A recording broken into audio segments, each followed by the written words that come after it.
Lepaskan songkok itu jika ingin dianggap manusia di sini. Hinaan itu menyayat, namun Basir hanya menunduk, menggenggam erat sebuah rahasia dalam map kusamnya yang bisa meruntuhkan seluruh direksi PT Nirma Lapangan. Di ruang tunggu yang dingin, ia bukan sekadar pelamar kerja, melainkan umpan mematikan yang dipasang oleh seorang bos cantik bernama Naina untuk memancing para pengkhianat keluar dari persembunyian. Akankah kejujuran seorang santri bertahan saat tanda tangannya dipalsukan dalam skandal pencurian besar, ataukah ia akan hancur sebagai tumbal permainan kekuasaan yang keji? Inilah titik awal pertaruhan harga diri, fitnah yang terstruktur, dan sebuah konspirasi yang tersembunyi di balik segel-segel gudang yang mulai retak. Sebelum bab 1 dimulai, bersiaplah menyaksikan bagaimana kasta direndahkan dan integritas dimenangkan. Pagi itu, langit di atas PT Nirma Lapangan tampak mendung, seolah-olah semesta sedang bersiap menyaksikan sebuah drama yang akan mengubah tatanan pabrik tepung terbesar di wilayah tersebut. Pabrik ini bukan sekadar tempat mengolah komoditas, melainkan sebuah arena pemisahan kasta yang sangat kaku. Di depan pagar besi yang menjulang tinggi, para pelamar kerja berkerumun dengan ambisi masing-masing. Di antara mereka, berdirilah Basir Rasyadan.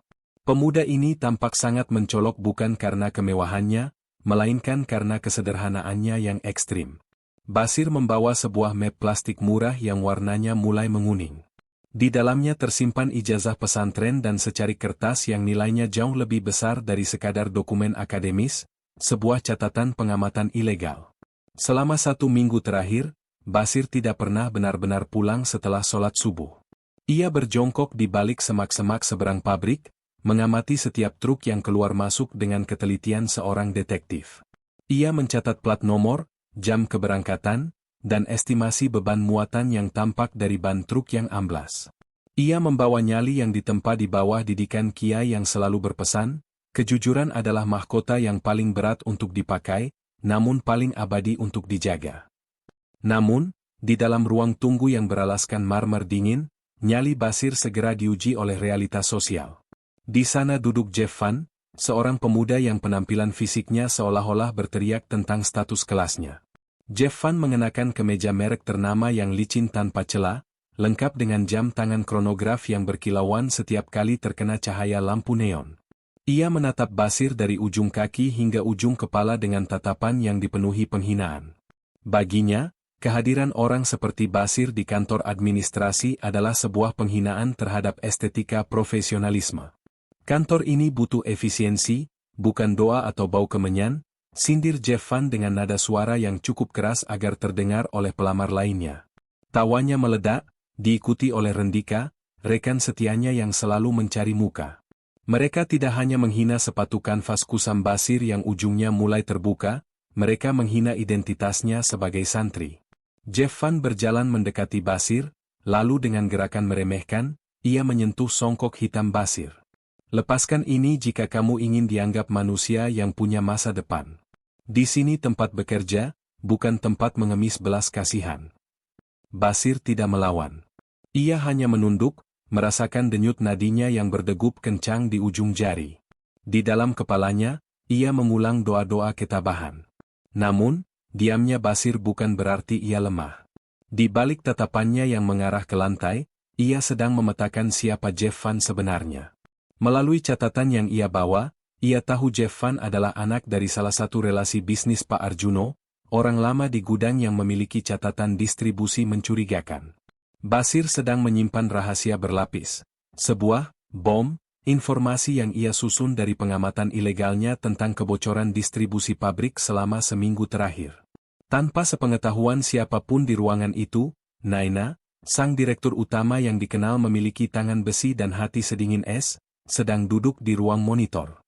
Layar-layar besar di depannya menampilkan setiap sudut ruang tunggu dalam resolusi tinggi.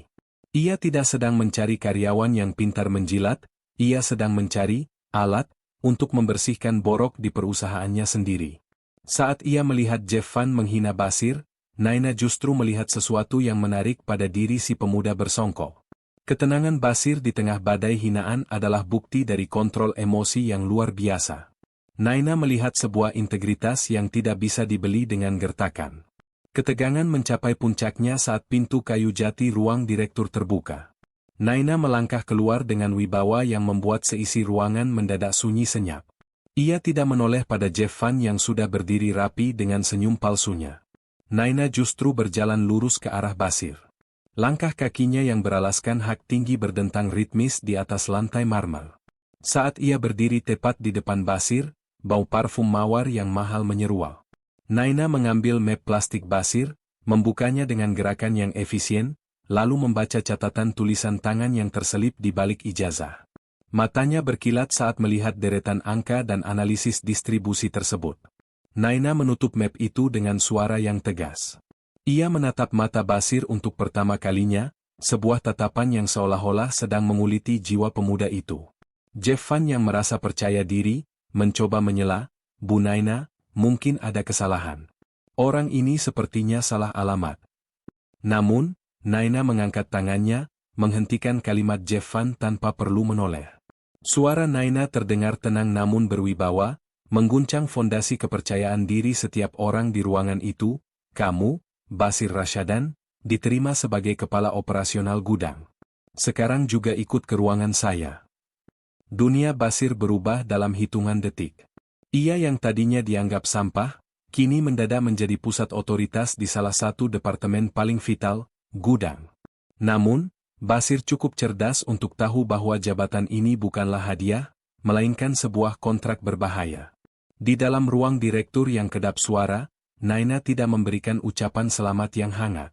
Ia justru melemparkan sebuah berkas berisi laporan kerugian pabrik selama 1 semester terakhir. "Kamu adalah umpan, Basir," ucap Naina sambil menyandarkan punggungnya di kursi kulit yang mewah. Matanya yang tajam menatap Basir tanpa ampun. Posisi kepala operasional gudang selama ini dikangkangi oleh Pak Arjuno dan kroni-kroninya. Mereka adalah tikus yang sangat rapi sehingga audit internal pun tidak bisa menyentuh mereka. "Saya butuh orang luar, orang yang tidak punya hutang budi pada siapapun di pabrik ini, untuk memutus jalur gelap mereka." Basir menelan ludah. Ia sadar, ia baru saja dimasukkan ke dalam kandang serigala dengan label pemimpin di dadanya. Hari pertama di gudang adalah neraka yang nyata. Gudang tersebut adalah bangunan raksasa yang pengap, dipenuhi tumpukan karung tepung setinggi gunung dan deru mesin forklift yang tak henti-henti. Pak Arjuno, pria paruh baya dengan perut buncit dan mata yang selalu tampak waspada, menyambut Basir dengan senyum yang tidak sampai ke mata. Baginya, Basir hanyalah bocah pesantren yang baru keluar dari cangkang, sebuah gangguan kecil yang bisa disingkirkan dengan mudah. "Selamat datang, Mas Basir. Di sini aturannya sederhana, jangan terlalu banyak bertanya, maka hidupmu akan tenang," ucap Arjuno sambil menjabat tangan Basir dengan remasan yang sengaja dikeraskan. Basir tidak terpancing. Ia mulai menerapkan aturan yang dianggap gila oleh para pekerja lama. Ia memerintahkan setiap karung yang keluar dari lini produksi harus difoto secara digital, ditimbang ulang di depan saksi dari departemen yang berbeda, dan disegel dengan segel 2 lapis yang hanya bisa diputus dengan otorisasi sidik jarinya. Aturan ini adalah serangan langsung terhadap zona nyaman Pak Arjuno yang terbiasa melakukan penyusutan stok secara gaib. Jeff Van, yang entah bagaimana caranya tiba-tiba diterima di bagian administrasi logistik berkat koneksi pamannya, mulai menjalankan perang urat syaraf. Ia menyebarkan isu bahwa Basir adalah mata-mata yang dikirim untuk melakukan PHK massal. Suasana kerja menjadi sangat beracun dan penuh kecurigaan. Basir mendapati dirinya diisolasi secara sosial. Di kantin, tidak ada yang mau duduk satu meja dengannya. Di ruang kerja, dokumen-dokumen penting seringkali hilang atau disembunyikan. Bahkan, setiap malam, Basir mendapati segel pintunya dirusak secara sengaja, sebuah pesan teror visual bahwa ia tidak pernah aman. Namun, Basir memiliki satu senjata yang tidak disadari oleh mereka, ketelitian yang ia asah di pesantren. Ia tidak hanya mencatat angka, ia mencatat setiap langkah kaki yang ia dengar di lorong gudang setelah jam kerja berakhir. Ia mulai mengenali irama jalan Pak Arjuno dan aroma rokok kretek murah milik Pak Narto, kepala keamanan pabrik. Suatu malam, saat hujan deras mengguyur atap seng gudang dengan suara yang memekakan telinga, Basir tidak langsung pulang. Ia bersembunyi di balik tumpukan palet tepung yang menjulang tinggi di sudut paling gelap gudang tersebut. Dengan hanya berbekal senter kecil, ia mulai memeriksa sudut-sudut gudang yang jarang terjamah. Di sanalah, di balik barisan palet yang tampaknya permanen, ia menemukan sesuatu yang aneh. Ada sebuah celah kecil di dinding seng yang tertutup tumpukan karung rusak. Setelah ia menggeser beberapa karung, ia menemukan sebuah pintu rahasia yang tidak terdaftar dalam denah resmi bangunan. Kuncinya tidak ada dalam daftar kunci yang diserahkan kepadanya. Pintu ini adalah jalur tikus yang menghubungkan gudang langsung ke area parkir belakang yang buta dari jangkauan CCTV utama. Penemuan pintu rahasia itu membuat Basir sadar bahwa ia sedang berhadapan dengan sindikat yang sangat terorganisir. Namun, sebelum ia bisa melaporkannya pada Naina, lawan-lawannya bergerak lebih cepat. Pak Arjuno dan Jeff Van tahu bahwa mereka harus segera menyingkirkan Basir sebelum semua skema mereka terbongkar. Mereka merancang sebuah sabotase yang sangat terencana. Suatu pagi, saat audit mingguan dilakukan, terjadi kehebohan besar. 120 karung tepung tapioka kualitas ekspor tiba-tiba hilang dari sistem. Yang paling mengejutkan adalah bukti yang disajikan Jeff Van di depan Naina dan Dewan Manajemen. Sebuah laporan pengeluaran digital yang memuat tanda tangan elektronik Basir. Ini bukti otentik, Bu Naina. Mas Basir sendiri yang menyetujui pengeluaran barang ini pada pukul 1 dini hari, saat seluruh staf administrasi sudah pulang, ucap Jeff Van dengan nada bicara yang dibuat seolah-olah ia merasa prihatin. Jeff Van bahkan menggunakan akses administrasinya untuk mengunci semua akun Basir, sehingga Basir tidak bisa masuk ke server untuk memeriksa log data tersebut sendiri. Fitnah itu menyebar seperti api di tengah padang rumput kering. Di kantin pabrik, gosip berkembang menjadi narasi yang keji. Orang-orang mulai mengatakan bahwa Basir menggunakan uang hasil penjualan gelap tepung itu untuk membiayai pengobatan ayahnya yang sedang sakit paru-paru kronis di kampung. Ternyata songkok hitam itu hanya kedok untuk menutupi kerakusannya, bisik salah seorang buruh yang selama ini termakan hasutan Jeff Van. Basir merasa dunia di sekelilingnya sedang runtuh. Ia merasa sendirian, ditinggalkan oleh orang-orang yang seharusnya ia lindungi sistemnya. Naina berada dalam posisi yang sangat sulit. Pamannya sendiri, Surandaru, yang menjabat sebagai salah satu komisaris utama dan memiliki ambisi besar untuk mengambil alih posisi direktur utama, mulai menggunakan kasus ini untuk menyerang Naina. Keputusanmu mengangkat bocah pesantren itu adalah kesalahan fatal, Naina. Dia sudah merugikan perusahaan ratusan juta dalam waktu singkat. Kamu harus memecatnya dan mengundurkan diri sebagai bentuk pertanggungjawaban, tekan Surandaru dalam rapat internal yang tegang. Naina menatap Basir dari kejauhan, hatinya bimbang. Ia ingin percaya, namun bukti-bukti digital yang disajikan Jeff Van tampak sangat nyata. Basir kini benar-benar terisolasi. Bahkan Saka, buruh muda yang sebelumnya pernah dibantu Basir saat ibunya sakit, kini memalingkan muka saat berpapasan. Maaf, Mas Basir, saya tidak mau ikut terseret, ucap Saka dengan suara gemetar sebelum pergi menjam. Di tengah isolasi sosial dan tekanan mental yang hebat, Basir kembali pada satu-satunya kekuatan yang ia miliki, doa dan kecerdikan. Ia teringat akan sebuah pelajaran di pesantren tentang jejak yang tidak pernah bisa dihapus sepenuhnya. Pada pukul 2 dini hari, saat pabrik hanya dijaga oleh beberapa satpam yang seringkali tertidur di pos depan, Basir menyelinap masuk. Ia tidak melalui pintu utama, melainkan merangkak melalui saluran udara gudang. Ia mengenakan songkok hitamnya yang terbalik, sisi dalamnya yang tidak mengkilap, untuk membantu penyamaran di balik bayangan. Ia berhasil mencapai ruang server yang dingin dan bising oleh deru kipas pendingin. Dengan menggunakan sebuah perangkat portabel yang ia pinjam dari seorang rekan lama di komunitas IT pesantren, Basir mulai melakukan penambangan data. Ia mencari jejak digital yang ditinggalkan oleh akun keamanan Pak Narto. Ia yakin, tanda tangan elektroniknya dipalsukan melalui protokol pengalihan akun yang hanya bisa dilakukan dari dalam jaringan keamanan. Setelah berjam-jam bekerja di bawah tekanan ketakutan akan tertangkap, layar monitor di depannya akhirnya menyala dengan data yang ia cari. Basir terperangah. Data stok tepung itu ternyata tidak benar-benar dihapus dari keberadaan fisik. Statusnya hanya diubah menjadi barang retur rusak di dalam sistem gudang, namun secara finansial dialihkan ke sebuah rekening fiktif. Dan saat ia melacak aliran dana dari rekening fiktif tersebut, ia menemukan nama yang sangat ia kenali sebagai pemilik asli dari perusahaan cangkang yang menampung uang tersebut. Sebuah nama yang akan mengguncang seluruh struktur Dewan Komisaris. Hari yang menentukan itu pun tiba. Ruang rapat utama PT Nirma Lapangan tampak mencekam, suasananya lebih mirip ruang sidang pengadilan daripada ruang diskusi bisnis. Meja oval panjang di tengah ruangan dikelilingi oleh para pemegang saham dan petinggi perusahaan. Surandaru duduk di kursi paling ujung dengan ekspresi angkuh, seolah-olah ia sudah bisa merasakan kemenangan di tangannya. Di sampingnya, Jeff Van berdiri dengan laporan-laporan palsu yang tersusun rapi di dalam map mewah. Mari kita selesaikan ini dengan cepat. Bukti sudah jelas, kerugian sudah nyata. Naina, kamu gagal, dan Basir harus diserahkan ke pihak kepolisian, ucap Surandaru dengan suara berat yang memenuhi ruangan. Naina duduk diam, wajahnya pucat namun ia tetap berusaha menjaga martabatnya. Saat ia hampir saja menyerah dan menandatangani surat pemecatan Basir, pintu ruang rapat tiba-tiba terbuka lebar.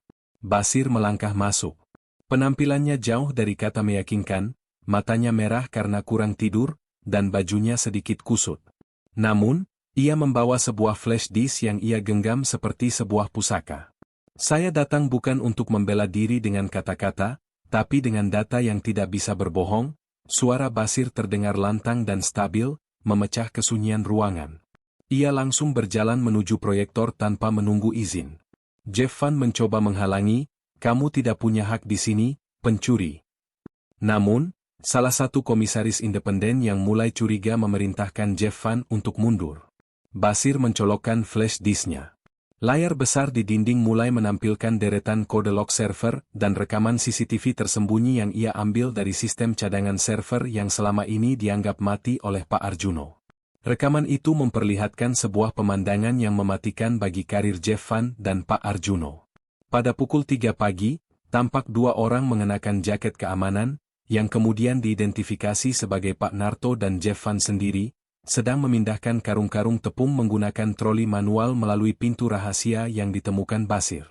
Mereka memindahkan barang itu ke sebuah truk distribusi tanpa plat nomor yang terparkir di area buta CCTV. Lebih mengejutkan lagi, Basir menunjukkan log aktivitas sistem yang membuktikan bahwa protokol tanda tangan elektroniknya dipalsukan menggunakan teknik mirroring dari komputer di ruang keamanan. Skandal ini membuat seisi ruangan gaduh. Surandaru mencoba melakukan manuver terakhir, ini semua bisa saja rekayasa digital. Jangan percaya pada orang ini. Namun, Basir belum selesai. Ia menunjukkan dokumen transaksi keuangan yang ia tarik dari bank digital perusahaan cangkang tersebut. Aliran dananya berakhir pada sebuah yayasan fiktif yang pembina utamanya adalah Surandaru sendiri. Kebenaran yang sangat pahit dan kontroversial ini meledak di tengah rapat. Surandaru yang tadi begitu perkasa, kini mendadak lemas di kursinya.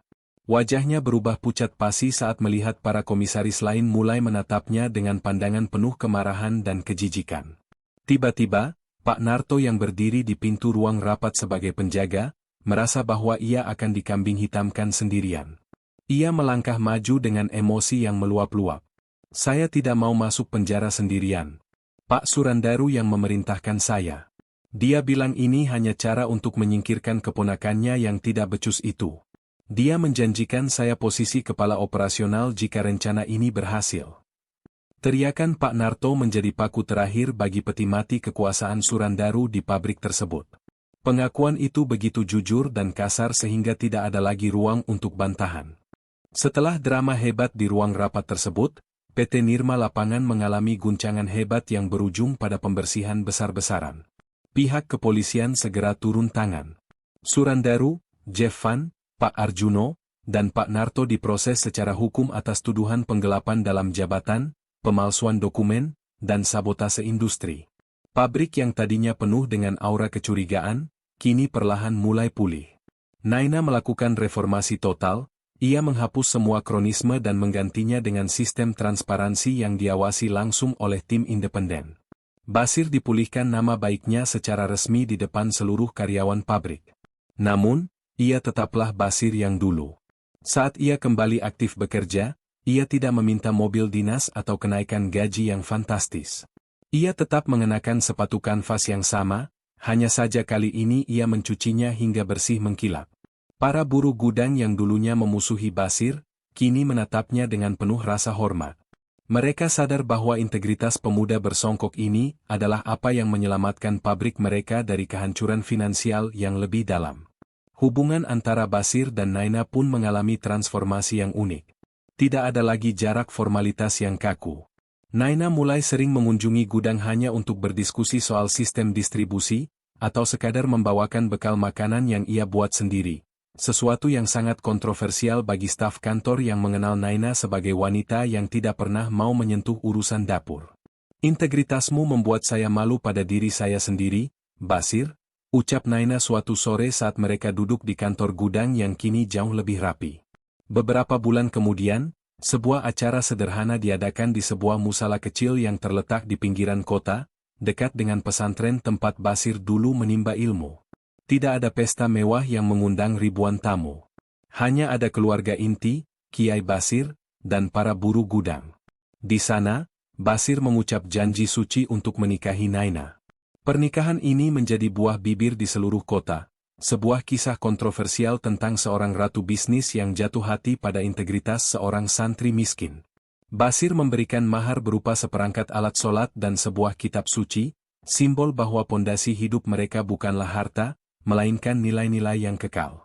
Saat mereka keluar dari musala sebagai sepasang suami istri, matahari sore menyinari wajah mereka dengan cahaya keemasan.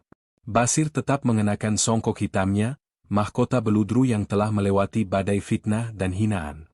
Ia menggandeng tangan Naina dengan lembut namun pasti. Naina, yang kini tampak lebih anggun dalam balutan kebaya putih sederhana, menatap suaminya dengan penuh kedamaian. Basir kemudian membisikkan sebuah kalimat yang akan selalu diingat Naina sepanjang sisa hidup mereka, "Kebenaran itu, istriku, mungkin tidak selalu tampak cantik di awal, namun ia selalu memberikan akhir yang paling tenang." Kisah ini berakhir dengan indahnya kebenaran yang terungkap, di mana Basir tidak hanya berhasil membersihkan nama baiknya dari fitnah keji, tetapi juga memenangkan hati Naina dalam ikatan pernikahan yang suci. Mereka kini berdiri berdampingan, membuktikan bahwa sepatu kanvas kusam dan songkok hitam bukanlah penghalang bagi derajat yang luhur jika disertai dengan hati yang bersih dan integritas yang tak tergoyahkan. Hikmah utama dari kisah ini adalah bahwa kejujuran mungkin akan membawamu ke jalan yang terjal dan penuh air mata, namun ia tidak akan pernah membiarkanmu tersesat. Kebenaran selalu meninggalkan jejak bagi mereka yang mau bersabar, karena pada akhirnya, rezeki yang berkah tidak akan pernah tertukar dengan hasil tipu daya. Cerita ini merupakan karya fiktif yang disusun sedemikian rupa agar kita dapat memetik pelajaran berharga tentang keteguhan prinsip di tengah tekanan dunia. Terima kasih tulus telah menonton hingga akhir. Mari berbagi di kolom komentar, bagian mana dari perjuangan Basir yang paling menyentuh hati Anda? Jangan lupa berikan like dan subscribe agar kita terus bisa memetik hikmah bersama di cerita selanjutnya.